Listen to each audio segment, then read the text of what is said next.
Welcome back, guys. With 2021 coming to a close, I wanted to look at 5 stories that shaped the year 2021. This will be done in no particular order of importance or how big the story is. So let's get into this. Coming in at number 5, I want to talk about the rise of Olivia Rodrigo. In my opinion, she had the best 2021 any new artist can have. It started off in January when she released Driver's License.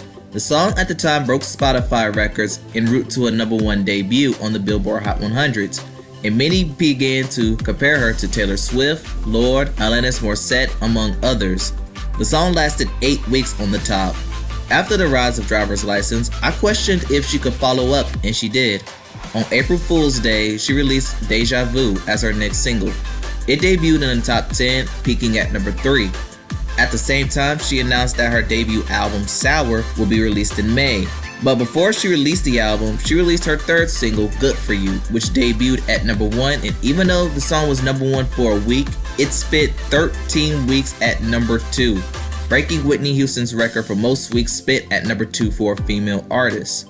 As for her album Sour, it debuted at number 1, no surprise, and many critics call this album the album of the year, and well deserved. Many fan favorites of the album included Brutal, Jealousy Jealousy, among others, but one song overshadowed those songs, and that was the song Traitor. Even though the video was released later in the year, it gained a large amount of streaming and radio play. Sour was the album for those who were going through a breakup and want revenge on an ex. 2021 proved to be a strong year for Olivia, and with her being 18, I believe she hasn't reached her peak yet. Coming in at number 4, we have DaBaby and Rolling Loud. Jonathan Kirk, aka DaBaby, was one of the many headliners of the Miami Rolling Loud Festival. Things were going normal for DaBaby until he said some things. I can't even put what he said on this video, but what he said was homophobic and disrespectful for those who struggle with HIV. His rant led him to be canceled on nearly every festival and even the events that didn't even exist. Artists like Elton John, Demi Lovato made comments criticizing him. Dua Lipa, who featured him on her song Levitating, also criticized him, and both artists unfollowed each other on social media. The Dula peeps went a step further and started playing the original version to get DaBaby removed from the song. Initially, DaBaby doubled down when he released a video, giving what it's supposed to give. He eventually got a second chance when he performed on Hot 97's festival in New Jersey. There, he apologized for his comments and thanked his fans who stayed with him throughout all this and him coping with the loss of his brother last year. DaBaby had other antics that took place this year, but this was the main one that caused attention. Coming in at number 3, we have Britney Spears' battle on her conservatorship. This year, Britney's conservatorship was taken to another level. Let me give you a background on her battle. After her mental breakdown of 2007, her father, Jamie Spears, placed a temporary conservatorship over Britney's personal affairs and finances. It became permanent in 2008. Over the time between now and then, she released music and started to perform residencies in Las Vegas.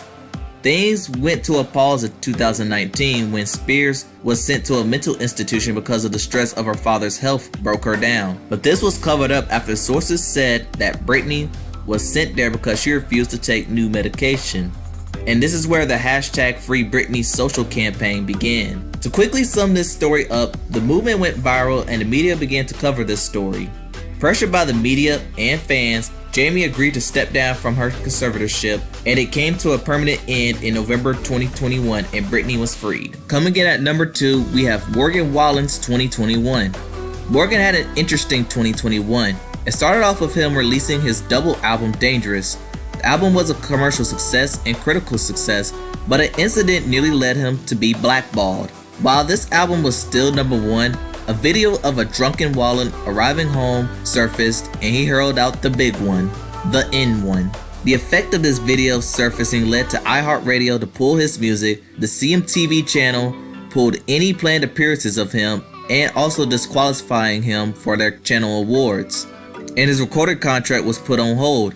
Despite this, Morgan still saw an increase of sales and it still maintained the number 1 spot for 11 weeks.